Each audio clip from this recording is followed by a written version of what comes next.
这部剧的背景是一个人口老龄化日益严重的国家，讲述给宅男宅女配对的奇葩政策。主角是28岁的能干公务员阿秋，他成了第一个体验这政策的人。面对这突然的配对政策，阿秋虽然不情愿，但为了职业发展，只好勉强接受。心里忐忑地站在他的配偶茉莉家门口，正巧看到茉莉被一群邻居和警察围住。原来邻居们发现他好久没出门，还以为他在家里出事，急忙报了警。看到茉莉快被带走，阿秋赶紧出面，他向警察介绍自己是茉莉的未婚夫，承诺会教育他，不让他给邻居添麻烦。邻居和警察这才放心离开。茉莉对这个突然出现的未婚夫满脸疑惑，脸上的警惕一览无余。阿秋对茉莉说，从今往后我是你丈夫了，我们为国家的未来一起努力吧。阿秋正在慷慨陈词，茉莉却吓得关上了门。失望的阿秋返回公司，告诉领导他失败了。领导却对他大发雷霆，警告他如果不完成任务，就别想升职。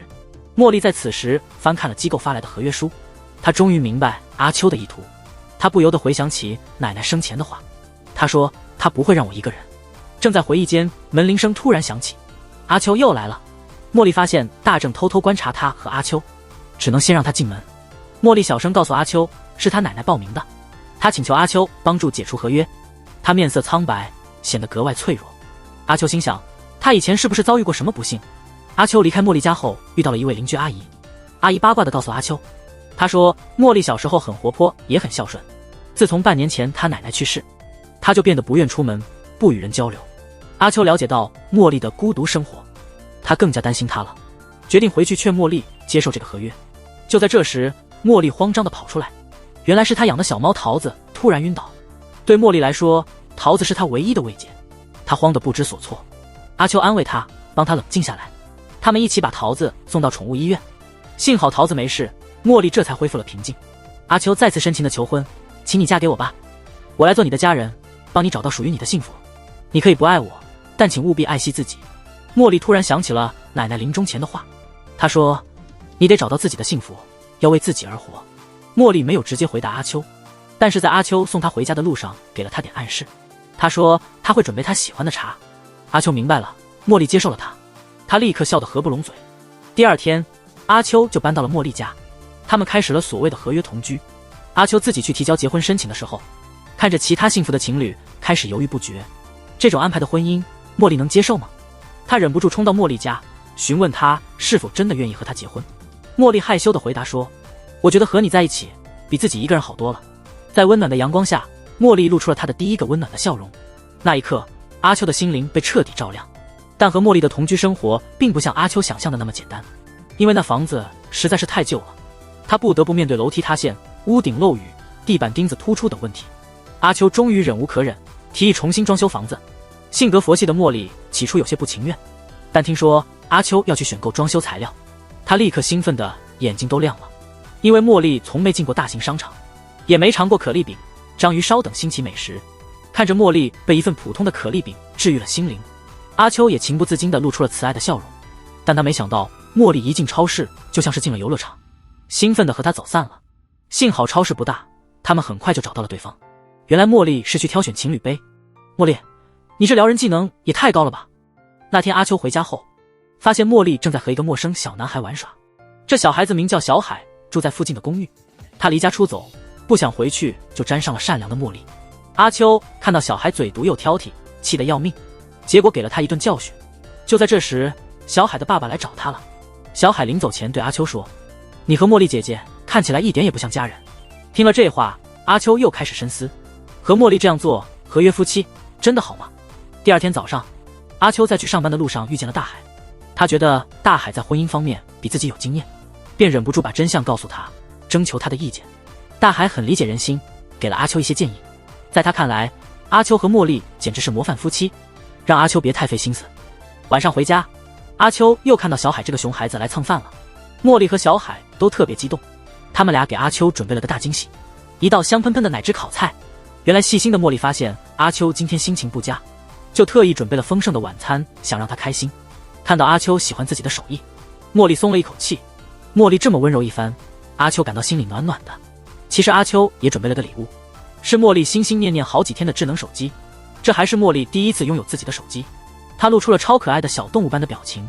这时小海跟阿秋说，大海明天要带他去游乐园，他想邀请茉莉一起。看到茉莉一脸期待，阿秋高兴地答应了。阿秋把带茉莉和大海去游乐园的事告诉了同事们。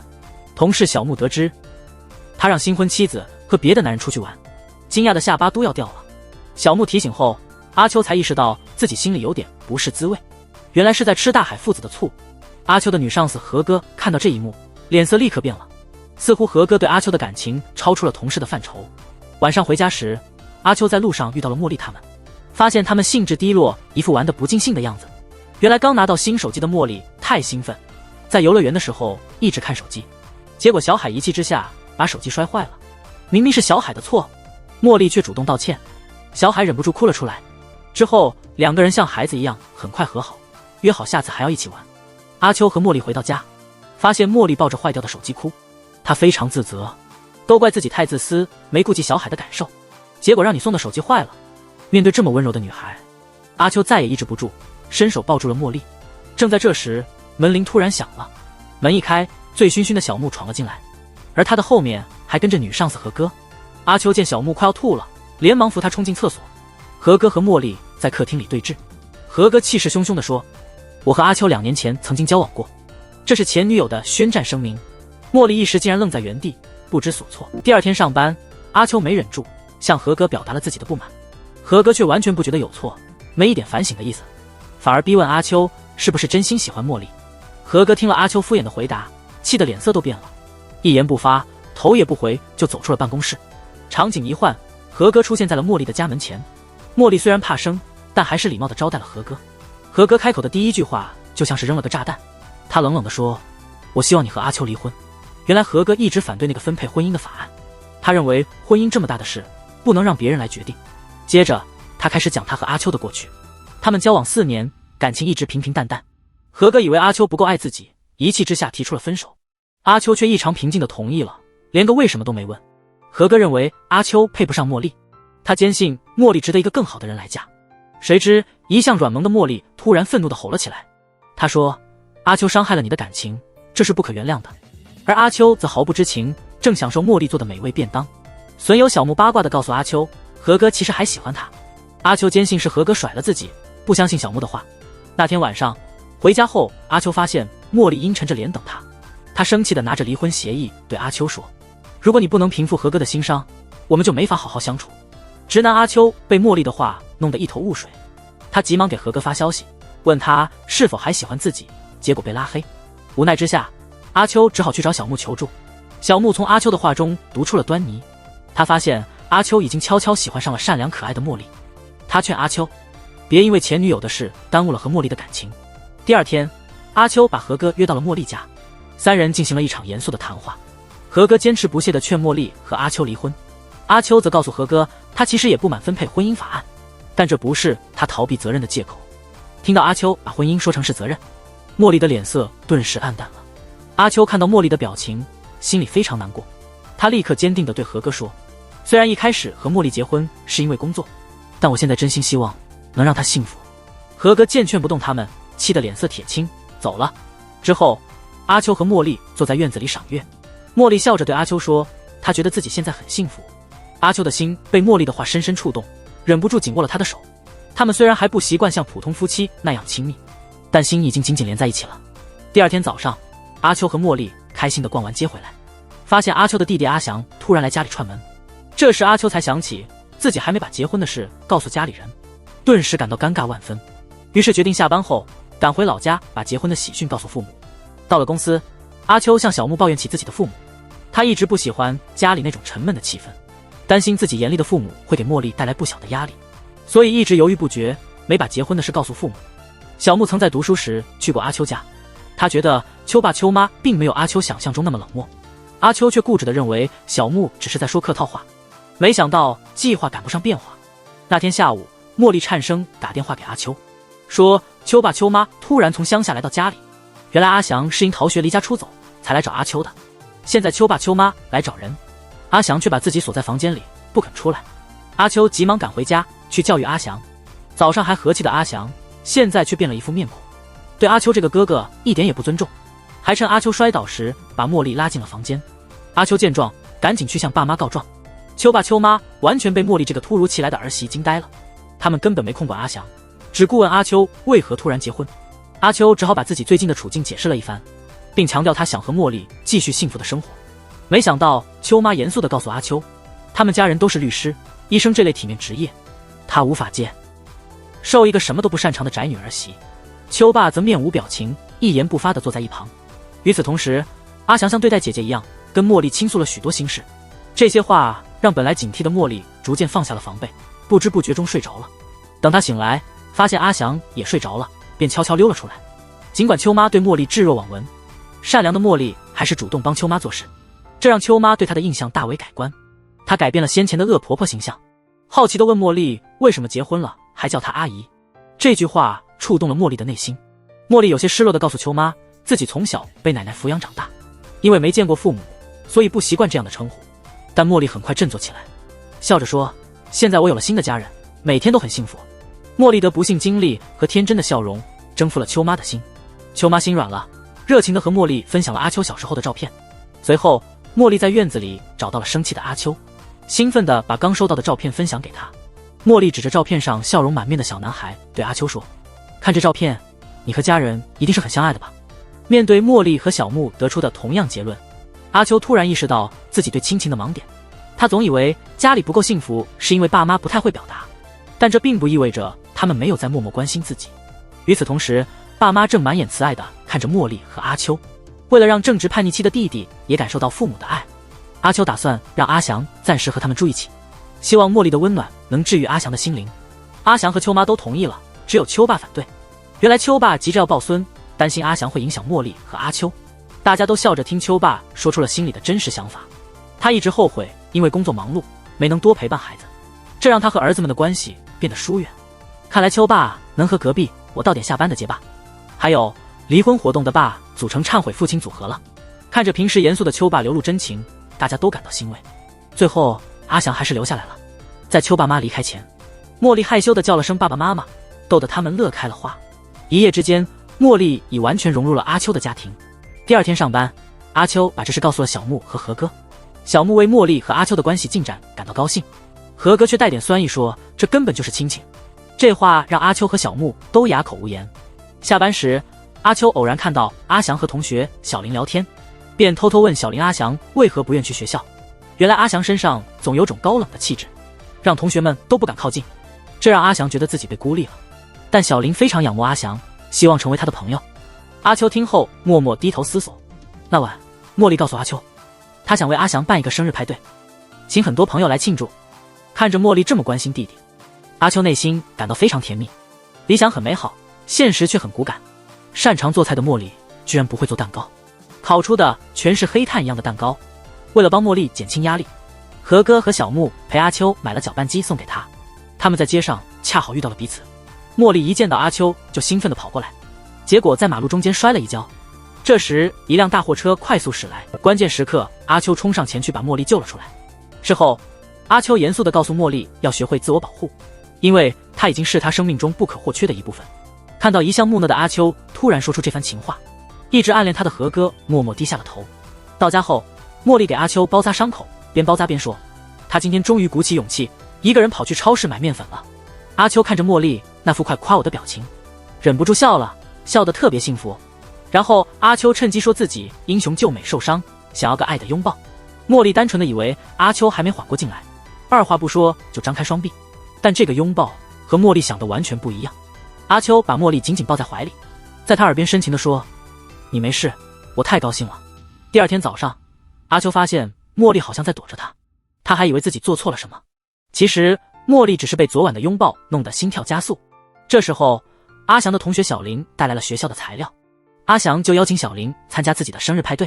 转眼就到了阿翔的生日，茉莉也请了邻居大海父子还有小木一起来庆祝。屋子里笑声不断，小林真诚地希望阿翔能回学校。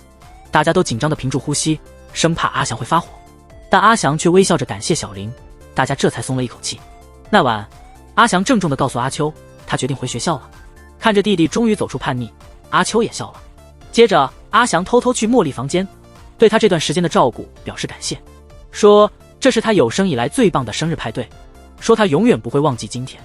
看来阿翔真的很喜欢他的大嫂茉莉。阿翔回到房间，发现阿秋像个少女一样抱着枕头发呆，明白阿秋是在紧张即将和茉莉独处，忍不住调侃他：“你以后打算什么都不对茉莉做吗？能不能像个男人一样主动点啊？”阿秋没想到会被读高中的弟弟教育，气得只留给他一个傲娇的背影。第二天一早，阿翔微笑着踏上了回家的路。阿秋没去送他，一个人在客厅里舒服的睡懒觉。阿秋醒来，发现茉莉在旁边甜甜的睡着，一时情不自禁就想亲她一下。正当他凑近时，茉莉突然睁开眼，阿秋吓得连忙磕了3个响头。幸好茉莉刚醒，什么也没察觉，阿秋的面子算是保住了。阿秋到公司，把这惊悚的经历告诉小木，同时懊恼自己明明已经动心，却始终不敢面对这份感情。这时，一旁偷听的何哥终于忍不住了，他气愤地对阿秋吼道：“既然他对你来说这么重要，那你就拿出自信，给他幸福啊！”受到前女友的激励，阿秋下定决心要面对自己的心情。另一边，茉莉正在向他唯一的朋友小海请教，他发现自己和阿秋之间越来越尴尬，但就是不明白这是为什么。为了拉近茉莉和阿秋的距离，小海这个小机灵鬼教他一个秘诀。那天晚上，阿秋一回家，茉莉就在他脸颊上施了魔法。这个魔法般的吻后，两人之间那股尴尬气氛顿时烟消云散。傻傻的茉莉看到阿秋开心的笑了，她还真以为魔法起作用了。大家别告诉她真相，让她多亲亲看看。第二天，阿秋下班回家，看到茉莉正和一位陌生男子说说笑笑的走着，难道茉莉遇到真命天子了？阿秋心里突然涌出强烈的危机感，他偷偷跟着他们一直到家，最终忍不住跳出来向那男人示威：“我是茉莉的丈夫，你好。”知道茉莉已婚，那男人显得很失落。经过茉莉介绍，阿秋才知道那是茉莉初中同学三木。茉莉和他关系很好，还热情邀请他留下来共进晚餐。茉莉去做饭，三木就开始向阿秋提问：“你们什么时候相识的？在哪儿认识的？交往多久了？”阿秋还没想好怎么回答，三木就自言自语的感叹：“茉莉总是笑得最开心时，其实是不想让人担心。你是不是在逼她？”阿秋这才明白，三木真的很在乎茉莉。出于对情敌的尊重，阿秋坦白了两人的婚姻真相。果然，三木对这个情况感到很愤怒。为了试探阿秋，三木故意当着阿秋的面邀请茉莉第二天出去玩。茉莉看阿秋没反对，就笑着答应了。那晚，阿秋独自反复思考三木的话：“如果没有那法案，你还会喜欢茉莉吗？”阿秋答不上来，只能陷入深思。表面上，阿秋大度地让茉莉陪三木去散心，内心却忍不住嫉妒，甚至工作中犯了低级错误，被老板痛骂一顿。三木带茉莉去了他们以前常去的棒球场。三木曾是棒球选手，但因伤退役。每次烦恼时，他总是首先想到茉莉。其实从初中开始，三木就暗恋茉莉，他不甘心看茉莉嫁给不爱的人，激动地对茉莉说：“阿秋让我们单独相处，说明他根本不够爱你，我会让你幸福。”但茉莉毫无动摇，她自卑，从不奢望阿秋的爱，只希望能和阿秋继续过平静的生活。看着茉莉幸福的脸，三木只得不情愿地放弃。那天下午，三木在阿秋下班必经的路上等候，感激阿秋让自己有机会和茉莉重温旧情。阿秋笑着说他只是想让茉莉开心。三木这才明白，阿秋不是不吃醋，而是不愿茉莉难做。忽然想起茉莉之前的话，意识到阿秋和茉莉真是一对总把对方幸福放在首位的夫妻。正是他们太过顾忌对方，才显得不那么恩爱。这一刻，三木感受到自己输得彻底，他终于放心地将茉莉托付给阿秋。阿秋和三木告别后回到家，发现茉莉一个人在房间里醉得一塌糊涂。原来茉莉偷喝了奶奶留下的美酒，不小心喝多了。这时，阿秋心中闪过一个卑鄙的念头，他打算借酒言情，试探醉了的茉莉对三木的真实感受。茉莉突然泪流满面，哭着对阿秋说：“为什么三木说我不幸福？虽然你不是真的爱我，但只要能和你在一起，我就已经很幸福了。”听到这里，阿秋再也抑制不住心中的爱意，他把自己因为吃醋的事全告诉了茉莉，还非常严肃地向茉莉表白：“我比你想象的还要爱你100倍。”谁知话音刚落，茉莉因为醉酒直接昏睡过去。第二天醒来，茉莉发现阿秋就在床边。阿秋等不及要向茉莉表达自己的心意，故意守在茉莉醒来能立刻看到的地方。然后阿秋深情地对茉莉说：“我喜欢你。”茉莉完全没想到会这么幸福，她的脸上立刻绽放出灿烂的笑容，回应说：“我也非常非常非常喜欢你。”这一刻，两个原本不懂爱的人终于确认了彼此的心意。他们在温暖的阳光下紧紧拥抱，开始过着无忧无虑的幸福生活。但阿秋的心中始终有些阴影，他认为继续做法案夫妻不利于他们的感情发展。逐渐开始不再那么关心实验者的工作。阿秋将告白的事情告诉了小木，小木非常好奇他们的关系发展到了什么程度。得知阿秋和茉莉的日常只是牵牵手、亲亲脸颊这种清浅的接触，小木和旁边偷听的何哥看不下去了，决定给这对纯情的小夫妻添点助力。这天下午，何哥和小木突然拜访茉莉家，给阿秋夫妇送上了一份意外的大礼，2张温泉旅馆的免费券。阿秋本来想拒绝这份突如其来的礼物，但看到茉莉因从未泡过温泉而兴奋的眼睛发亮，于是忍不住答应了陪她一起去旅行。不得不说，难道温泉旅行是初婚夫妻恋爱的标准操作吗？随着画面一转，阿秋和茉莉手牵手，满怀恩爱地踏上了旅途。一路上，我们边赏风景边吃美食，玩得超开心。这时，阿秋才恍然大悟，原来这次温泉之旅是他们的蜜月之行。想到这里，阿秋更是紧紧握着茉莉的手，不愿放手。很快，2人就到了目的地。茉莉兴奋地在房间里来回奔跑，一副毫无烦恼的模样。而阿秋因为晚上要和茉莉同房，坐立不安。晚上，阿秋去便利店买水回来，发现茉莉已经铺好了2张床。一时间，阿秋内心的欲望和良知展开了激烈的斗争。他非常诚实地向茉莉坦白，表达了自己可能会做出不该做的事的担忧。因此，他说他不能与茉莉同床。没想到茉莉一点也不担心，还主动邀请阿秋触摸她。这一刻，欲望战胜了良知，阿秋紧紧抱住茉莉，倒在床上。他们跨过了每对夫妻都会经历的那个阶段。第2天早上醒来时，阿秋感到每一个毛孔都弥漫着幸福的气息，茉莉则是流下了幸福的泪水，因为她和阿秋终于成为了真正的夫妻。看到这一幕，阿秋深情地抚摸着茉莉的头，心里发誓要让她幸福。回家的路上，茉莉和阿秋手紧握着，一刻也没分开。他们望着远方的风景，畅想着未来的美好生活，2人的脸上都洋溢着幸福的笑容。晚上，阿秋独自一人看着婚姻法案的报告发呆，他发现自己无法再以一个实验者的心态记录和茉莉的生活点滴。这一刻，阿秋做出了一个重大而严肃的决定。第2天早上，阿秋严肃地问茉莉，如果我失业了，你还会和我在一起吗？茉莉被这突如其来的问题震惊，不知道该怎么回答。但阿秋似乎已经找到了自己的答案，坚定地去上班。到了公司，阿秋向领导提出2个请求，一是将茉莉从实验者名单中删除，另一是申请辞职。领导被阿秋这突然的请求吓坏了，连忙问他是不是和茉莉相处的不好。阿秋没多解释，坚决地离开了办公室。小木得知后赶紧追出来，劝阿秋别冲动，他们都已经结婚了，不能轻易就丢掉工作。小木看阿秋不听劝，生气地用拳头打了他，2人一激动就开始扭打起来。何哥赶紧上前劝架，好不容易让他们冷静下来。这是阿秋和小木自高中以来的第1次打架，双方都不肯先道歉，最后愤然分开。茉莉看到阿秋脸上的伤，害怕的脸色大变，急忙问他到底发生了什么。阿秋却敷衍了事，只找了个借口。敏感的茉莉感到阿秋有事瞒着她，心情变得很低落。后来，茉莉在街上偶遇了邻居大海，小海吓坏了，跑来找大海，原来是海妈突然晕倒了。热心的茉莉帮大海和他儿子把海妈送到了医院。幸运的是，海妈身体非常健康，原来她怀上了小宝宝。茉莉为他们父子俩感到很高兴，她笑着把这个好消息告诉了阿秋。阿秋想到将来他和茉莉也会有自己的孩子，他忍不住问她喜欢男孩还是女孩。茉莉性格里有点自卑，她担心未来的小宝宝可能不愿意来到自己这里。阿秋一听，立刻激动地喊了出来，如果我是小宝宝，我肯定马上就来。话音刚落，他立刻后悔了，尴尬地用脚趾头抠地。突然，茉莉注意到阿秋公文包里的一份文件，她的笑容顿时凝固。阿秋急忙捂住了她的眼睛，他不敢让她仔细看那份文件的内容。第2天早上，阿秋主动向茉莉道歉，但他仍然坚持自己辞职的决定。为了说服生气的茉莉，阿秋决定让她亲眼看那份所谓的绝密文件。茉莉打开文件夹，瞬间感觉雷击一般，这份报告竟然没有保留茉莉的任何隐私，详细记录了她的身体接触情况，必须如实报告。阿秋觉得这样的报告是对茉莉的侮辱，这就是他如此反对这份法案的原因。同样有家庭的茉莉非常理解阿秋的感受，她决定和他站在同一战线。同时，大海父子带着礼物来看望茉莉。平时活泼的小海竟然不同寻常地躲在角落。大海尴尬地向茉莉解释，小海正在和他生气。大海是个不太赚钱的小说家，他觉得自己微薄的稿费养不起2个孩子，所以决定放弃写作，找一份稳定工作。这个决定却遭到了海妈和小海的强烈反对。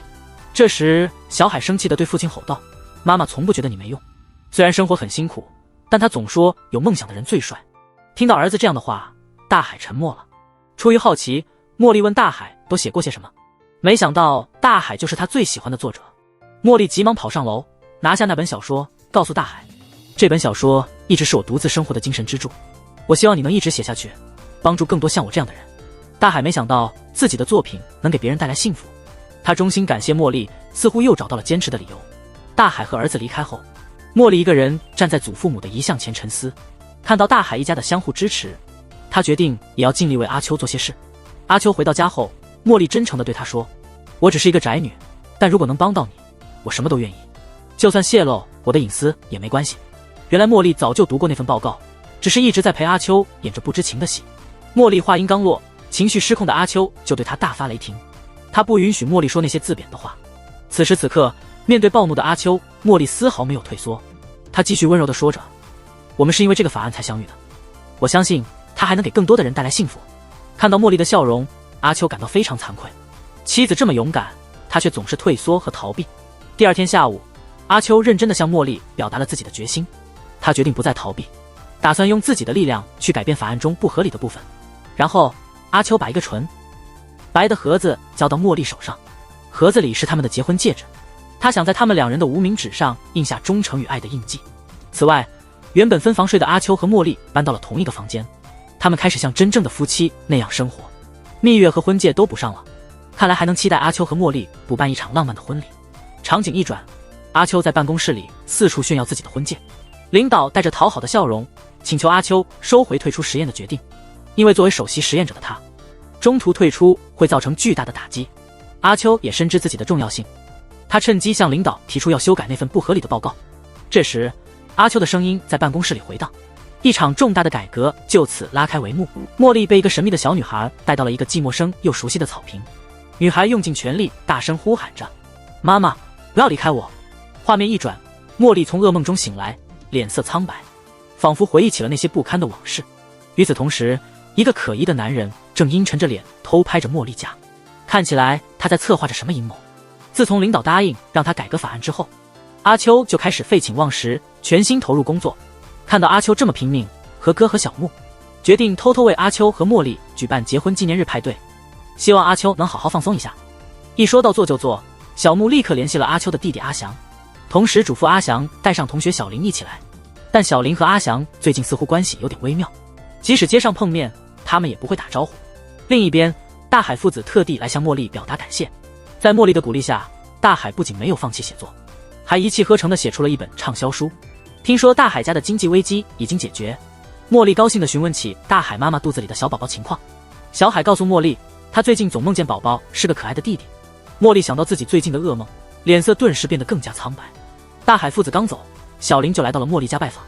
他沮丧地对茉莉说，自从阿翔变得开朗，他就成了校园的焦点，觉得自己平平无奇，连话都不敢和他说了。跟他一样自卑的茉莉特别能体会到小林的感受，决定要帮他一下。晚上，茉莉跟阿秋说，小林可能真的喜欢上阿翔了，可阿翔却开始对小林疏远。阿秋没想到自己的弟弟会这么忘恩负义，气得给阿翔打电话，骂得他狗血喷头。阿翔被哥哥骂得莫名其妙，还好茉莉在旁边帮忙解释，约他周日来家里吃饭，顺便好好聊聊。这时的阿秋和茉莉还不知道，他们的平静生活即将被一场巨大的风暴打破。画面突然转到一个小杂志社，大量茉莉的生活照落在了社长的手中。原来这家杂志社想借配婚法案的热度来增加关注，他们特地派阿桑来跟踪偷拍茉莉，但阿桑拍的照片总是不够劲爆，常让社长大发雷霆。隔天下午，阿桑像平常一样在茉莉家门口埋伏，却被来串门的小海当场抓到。情急之下，阿桑只好谎称自己是喵星人桃子的粉丝。天真的茉莉认为喜欢喵星人的人不会是坏人，好心邀请阿桑到家里做客。这本来是一个接近茉莉的绝佳机会，但良心发现的阿桑无法继续欺骗这个纯真的女孩，心虚的逃跑了。紧接着，阿翔来看望茉莉，把小林的心情告诉了她，同时鼓励她勇敢追求自己喜欢的人，不要因为一时的骄傲而错失真爱。听了茉莉的话，阿翔终于决心在公园约见小林。两人在公园坦诚相见，小林向阿翔表白，他喜欢阿翔拉小提琴的手，喜欢他说话的温柔音调，喜欢他笑起来明亮的眼睛。阿翔也不甘示弱，酷酷地说他喜欢小林的一切。哎呀，这对新恋人对单身狗可真是刺激啊！一下子他们就成了情侣。第二天早上，茉莉又一次被噩梦惊醒，虚弱的她想起小海提过的关于小宝宝的事，惊恐地发现自己这个月还没来月经。一想到自己可能怀孕了，茉莉心都凉了半截，因为她还没准备好成为妈妈。紧接着，阿桑来访，他坦白了自己是记者的身份，同时带来了一个糟糕的消息。由于阿桑一直拍不到劲爆的照片，社长擅自编造了一篇关于茉莉的文章并发布。文章把茉莉描述成一个懒惰、好吃懒做的人，和她温柔贤惠的形象完全相反。阿桑急忙向茉莉道歉，没想到茉莉却说：“我确实依赖老公生活，文章没写错。”阿桑急忙解释，做家庭主妇也是很有意义的。就在这时，一个中学生打破了茉莉家的窗户。阿桑一把抓住那个熊孩子，气冲冲地问他为什么这么做。熊孩子理直气壮地说，他是因为看了一本杂志，他说他特别看不惯茉莉那种不要脸的人，所以才想恶作剧。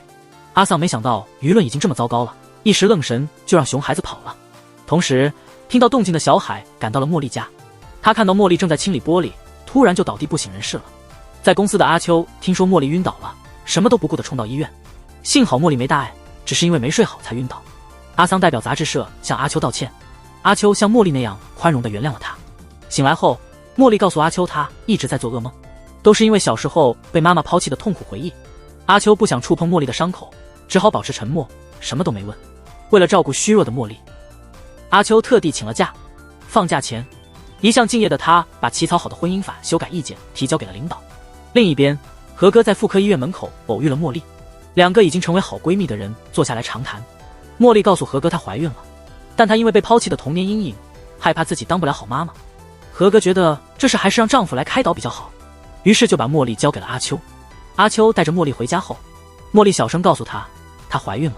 听到这个消息，阿秋高兴地笑得合不拢嘴，但茉莉却一直闷闷不乐，总是故意躲着阿秋。晚上茉莉又被噩梦吓醒，却不让阿秋安慰。阿秋担心茉莉，但又不敢多问，只能默默陪着她。第二天下班，担心茉莉的阿秋急忙赶回家，但发现总是笑着迎接她的茉莉不在家，连电话也留在家里了。